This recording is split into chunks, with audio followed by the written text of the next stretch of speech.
ما ضلّ، نہ بہکے ہوئے ہے نہ بے راہ روی ہے، وہ بہکے ہوئے بھی نہیں ہے۔ Thanks for watching. Don't forget to like, comment, share and subscribe to Maulana Habibullah Ruhani Official. اب میرے دوستوں، حضور صلی اللہ علیہ وسلم کی صداقت اللہ بیان فرما رہا ہے کہ وَالنَّجْمِ إِذَا هَوَىٰ مَا ضَلَّ صَاحِبُكُمْ وَمَا غَوَىٰ، کہ سورۃ الزاریات، سورۃ الطور میں اللہ نے مختلف چیزوں کی قسم اٹھانے کے بعد وقوع قیامت اور جزائے عمل کی تصدیق فرما دی۔ اب اس صورت کے اندر اللہ رب العزت نے ستارہ کی قسم اٹھا کر حضور صلی اللہ علیہ وسلم کی رسالت کی صداقت کی گواہی بیان فرما رہے۔ پہلے سورۃ الزاریات، سورۃ الطور میں اللہ نے مختلف چیزوں کی قسم اٹھایا کہ وقوع قیامت برحق ہے اور جزا اور سزا عمل کی تصدیق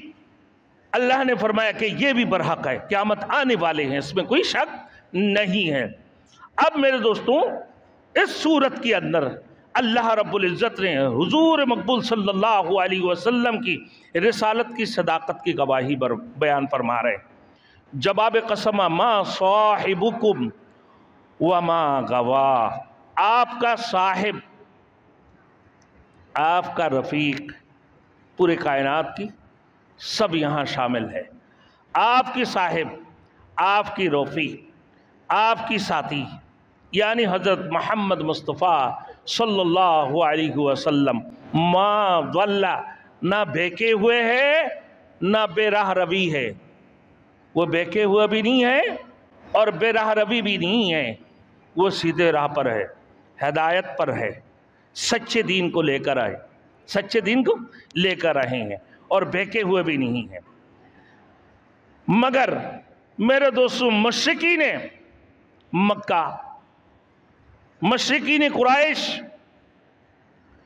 رسول مقبول صلی اللہ علیہ وسلم کو کبھی تو کاہن کہتے تھے، نعوذ باللہ، کبھی مجنون اور کبھی شاعر کہتے تھے۔ اللہ رب العزت نے ان سب باتوں کی تردید فرمائی، نہ میرے رسول کاہن پچھلے صورت میں، نہ میرے رسول شاعر، نہ میرے رسول مجنون، وہ اللہ کی ایک سچے نبی ہے اور امی ہے۔ پھر فرمایا میرے دوستوں، اب کہ اللہ کے رسول نہ بہکے ہوئے ہیں نہ وہ بے راہ روی ہے۔ ضلّ کس کو کہتے ہیں میرے دوستوں؟ تو اب فرمایا کہ جس کو ہدایت ملی ہی نہ ہو اس کو کہتے ہیں ضلّ، یعنی بالکل گمراہ،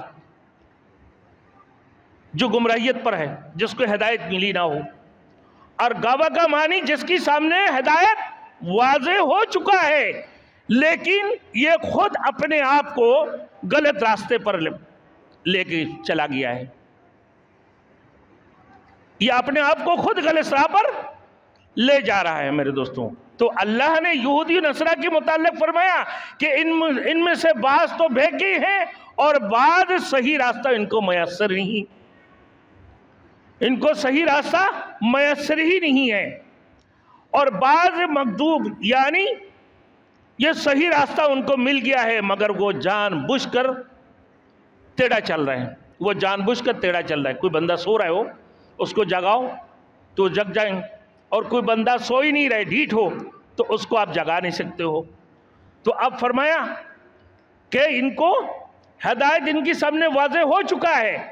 کہ رسول مقبول صلی اللہ علیہ وسلم کی مبعوث ہو چکا ہے، خاتم النبیین دنیا کے اندر تشریف لا چکے ہیں، نوری ہدایت دنیا کے اندر تشریف لا چکے ہیں، لہذا تم ان کے اوپر ایمان لے کر آؤ،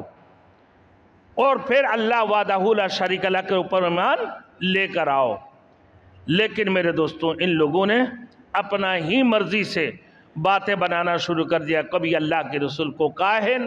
اور کبھی اللہ کے رسول کو مجنون اور کبھی اللہ کے رسول کو شاعر کہنے لگا۔ پھر اللہ نے فرما دی کہ تم بلا وجہ وحی الہی کی انکار کرتے ہو، حقیقت تو یہ ہے وَمَا يَنْتِقُ عَنِ الْهَوَىٰ، اللہ کے رسول اپنے خواہشات سے کوئی بات نہیں کرتے ہیں،